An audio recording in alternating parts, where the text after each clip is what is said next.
அனைவருக்கும் வணக்கம். இன்னைக்கு நான் பேச போகிற டாபிக் என்ன அப்படின்னு பார்த்தீங்கன்னா, சிறுநீரக செயலிழப்பு. சிறுநீரக செயலிழப்பு அப்படின்றது வந்து எதனால் ஏற்படுது அப்படின்னு பார்த்தீங்கன்னா, மோஸ்ட்லி வந்து டயபெட்டிக் பேஷண்ட்டில் வரும், பிளட் ப்ரெஷர் பேஷண்ட்டில் வரும், மற்றும் சில காரணங்களால வரும். இப்போ வந்து இதை வந்து நம்ம எப்படி கண்டுபிடிக்கிறது அப்படின்னு பார்த்தீங்கன்னா, யூரியா அண்ட் கிரியாட்டின் லெவல் வந்து அதிகமாகும். யூரின் அவுட்புட்டோட அளவு வந்து கம்மியாக இருக்கும். ப்ளஸ் வந்து ஹீமோக்ளோபின் அளவும் கம்மியாக இருக்கும். இதை வச்சு நம்ம வந்து அந்த ரீனல் ஃபெயிலியரை நம்ம கண்டுபிடிக்க முடியும்.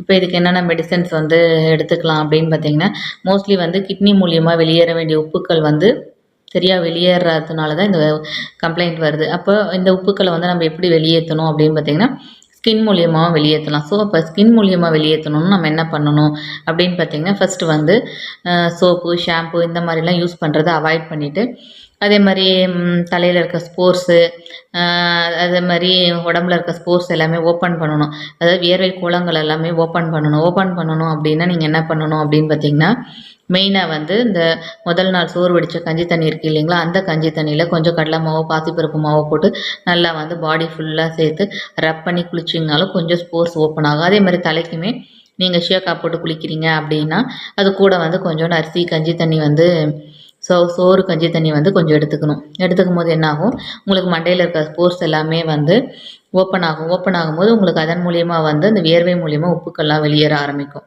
அதுக்கப்புறம் வேறு என்ன பண்ணலாம் அப்படின்னு பார்த்தீங்கன்னா, சிறுபிள்ளை குடிநீர் எடுத்துக்கலாம். அப்புறமா வந்து சாரணை வேர் அப்படின்ற மூக்கரட்டை வேர் கஷாயம் எடுத்துக்கலாம். இந்த மாதிரி எடுத்துக்கும் போது உங்களுக்கு யூரின் அவுட்புட் வந்து அதிகமாகும். ப்ளஸ் அது வழியாக வந்து உப்புக்கள்லாம் வெளியேறும். அதே மாதிரி ஆவி பிடிக்கிறதுக்கு வந்து அந்த ஸ்வெட் கிளாண்டெல்லாம் ஓப்பன் பண்ணுறதுக்காக நம்ம ஆவி பிடிக்கலாம். 2 days ஒன்ஸ் வந்து நம்ம ஆவி பிடிக்கலாம். இப்போ ஆவி பிடிக்கிறதுக்கு நீங்கள் என்னென்ன எடுத்துக்கணும் அப்படின்னு பார்த்தீங்கன்னா, மெயினாக வந்து பார்த்திங்கன்னா வேப்ப இலை, மஞ்சள், ப்ளஸ் வந்து நொச்சி இலை, நெரிஞ்சில், சமூலம் இதெல்லாம் நீங்கள் எடுத்துக்கலாம் ஆவி பிடிக்கும். இதெல்லாம் எடுத்து போட்டு ஆவி பிடிக்கும் போது என்னாகும், வியர்வை கோளங்கள் மூலிமா வந்து உப்புக்கள்லாம் வெளியேறும் போது உங்களுக்கு நல்லாவே வந்து ஒரு 2 வீக்ஸில் அந்த 2 days ஒன்ஸ் ஆவி பிடிச்சிட்டே இருந்தீங்கன்னா 2 வீக்ஸ்லேயே வந்து உங்களுக்கு யூரியா கிரியாட்டின் லெவல்லாம் நல்லாவே குறையிறத பார்க்கலாம். அது கூட வந்து சில சித்தா மெடிசன்ஸ்லாம் நீங்கள் எடுக்கும்போது உங்களுக்கு டயாலிசிஸ் இல்லாமலே வந்து நீங்கள் ரெடியாகிற ஆப்ஷன் உண்டு.